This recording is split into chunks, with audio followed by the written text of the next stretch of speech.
बिहार को 2-0 अधिक मिल रहे हैं तो विपक्ष को इतनी तकलीफ क्यों हो रही है? बिहार में आज जीडीपी का मतलब है ग्रॉस डोमेस्टिक प्रोडक्ट, बट जब विपक्ष की सरकार थी तो बिहार में जीडीपी का मतलब था गुंडागर्दी, डकैती और पॉवर्टी। कि आज बजट का भी बिहार के लिए, क्योंकि जब विपक्ष की सरकार थी तो बीमारों का भी बिहार के लिए होता था। हमने वो लंबा सफर तय करके आज एनडीए सरकार की वजह से हम यहाँ पर खड़े हैं। जो पूरे विश्व को शून्य दिए थे उनका जन्म बिहार में हुआ था और ये वही शून्य है जो दिल्ली विधानसभा चुनाव में कांग्रेस पार्टी को आई थी। हम राहुल गांधी जी को बस यही कहना चाहेंगे, राहुल गांधी जी, ज्यादा चीनी देश के लिए और सेहत के लिए, दोनों के लिए हानिकारक है। नमस्कार, आप देख रहे हैं खबरीरा लाइव और मैं हूँ आपके साथ निधि सिंह। समस्तीपुर से सांसद लोक जनशक्ति पार्टी से सांसद रही संभवी सदन में यूं विपक्षियों के पोल खोलते हुए नजर आए, तो वहीं उन्होंने जो बजट पास हुआ है, वित्त मंत्री निर्मला सीतारमण जिन्होंने मिथिला की साड़ी पहन करके, मिथिला पेंटिंग की साड़ी पहन करके बजट पास किया, तो वही बिहार को बड़ी सौगात जो मिली है उसको लेकर धन्यवाद दिए हैं देश के प्रधानमंत्री नरेंद्र मोदी को। और देखिए किस तरीके से सदन में अपनी आवाज को बुलंद करते हुए कैसे विपक्ष पर भी तीखा प्रहार किया है। बधाई दूंगी हमारे यशस्वी प्रधानमंत्री श्री नरेंद्र मोदी जी का और माननीय वित्त मंत्री श्री निर्मला सीतारमण जी का, जिन्होंने सफलतापूर्वक अपना 8वां बजट इस सदन में पेश किया है। पूरे बिहार की ओर से उनका आभार व्यक्त करूंगी, वित्त मंत्री का आभार व्यक्त करूंगी कि जब वो बजट को इस सदन में प्रस्तुत कर रही थी तब वो बिहार की बेटी पद्मश्री दुलारी देवी द्वारा जो उनको मिथिला पेंटिंग की साड़ी भेंट की गई थी वो पहनकर वो अपने बजट का भाषण दी थी। इससे बिहार का गौरव, बिहार का सम्मान बरकरार रहा है। 2037 तक विकसित भारत के निर्माण में सर ये बजट एक अहम भूमिका निभाएगी और सिर्फ भारत को विकसित बनाने में ही नहीं, बिहार को भी विकसित बनाने में और बिहार के विकास को एक नई गति प्रदान करने में ये बजट एक बहुत महत्वपूर्ण भूमिका में रहेगी। कहीं हमने पढ़ा था कि the be in the budget stands for Bihar, और ये बात सत्य है कि आज बजट का बी बिहार के लिए, क्योंकि जब विपक्ष की सरकार थी तो बीमारों का भी बिहार के लिए होता था। हमने वो लंबा सफर तय करके आज एनडीए सरकार की वजह से हम यहाँ पर खड़े हैं। पूरे विश्व को शून्य देने वाले आर्यभट्ट, जो पूरे विश्व को शून्य दिए थे उनका जन्म बिहार में हुआ था और ये वही शून्य है जो दिल्ली विधानसभा चुनाव में कांग्रेस पार्टी को आई थी।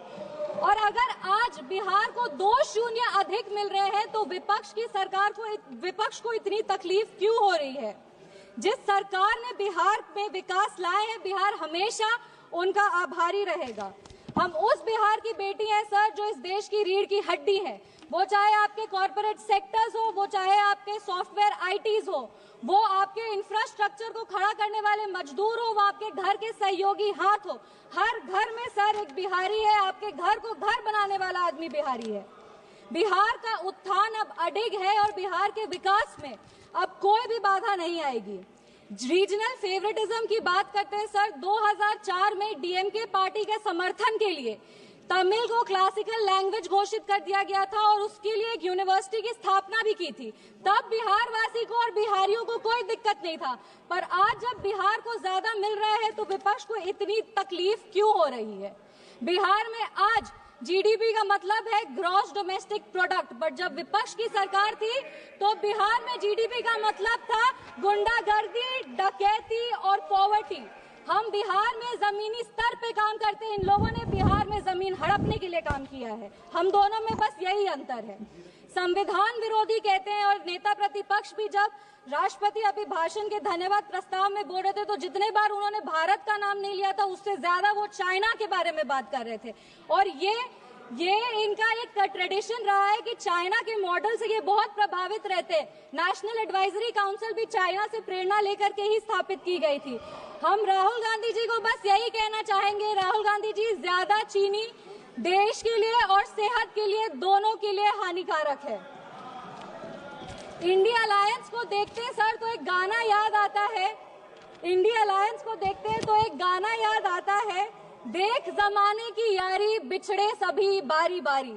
और Bihar election will be the last nail in India Alliance's coffin.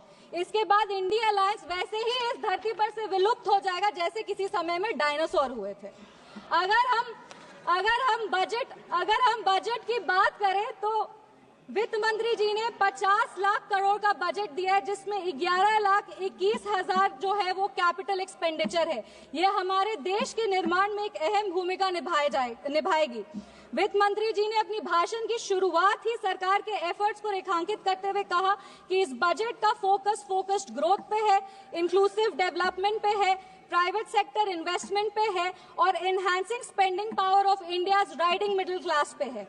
ये बजट एक गाइडिंग फोर्स के रूप में अपने आप को स्थापित करेगा और ये इस बजट का ही परिणाम है कि इतने ग्लोबल अनसर्टेनिटीज के बावजूद भी हमारा देश एक फास्टेस्ट ग्रोइंग इकोनॉमी है। Sir, I am the only speaker from my party. मेरे को अपनी बात पूरी करने का पर्याप्त समय मिलना चाहिए।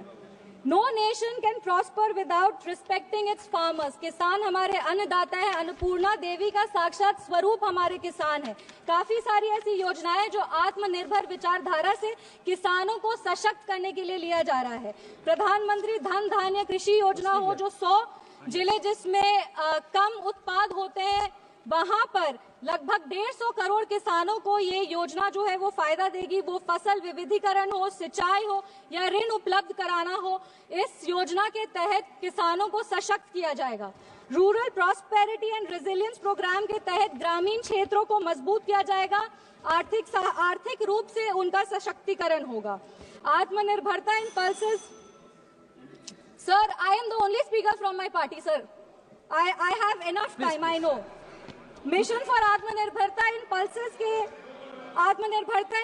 के तहत तूर, उड़द, मसूर दाल जैसे जो उत्पादन है उसको भी पूरा किया जाएगा। आप कम समय दे रहे हैं इसीलिए हम फोकस पे आते हैं। दलितों का उत्थान के लिए सरकार ने क्या काम किया।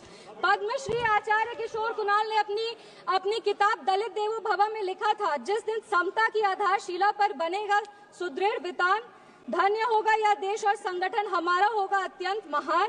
जब भारत के भाल पर सुशोभित होगी जाति समता की पताका, तब मिटेगी इस देश की दारुण दुखों की राका।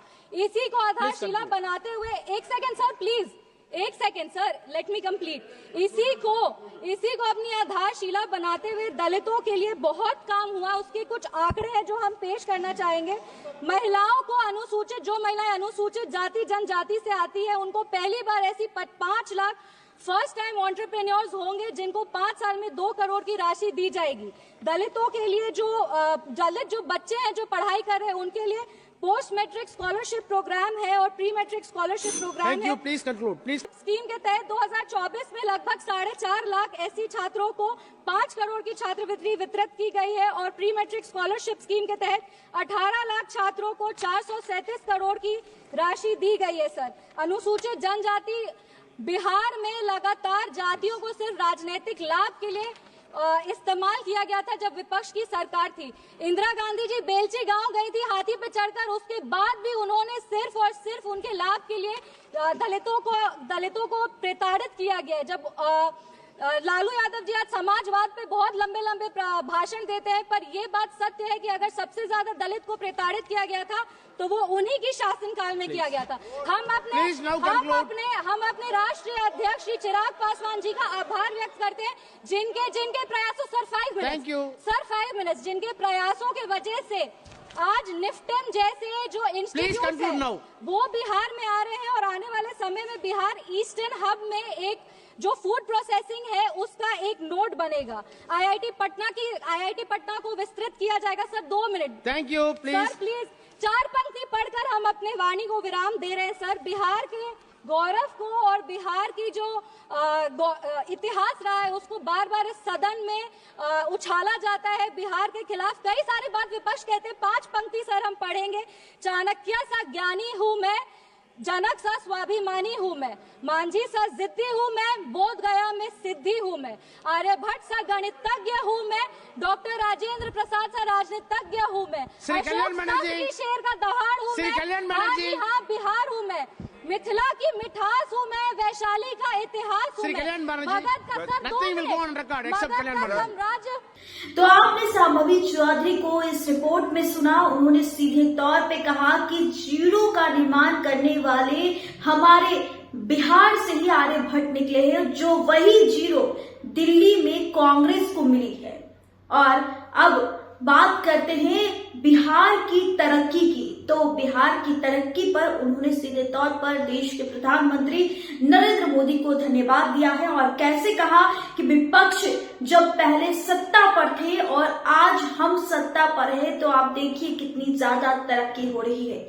इस रिपोर्ट में बस इतना ही। देखते रहें खबरीलाल लाइव। बहुत बहुत धन्यवाद।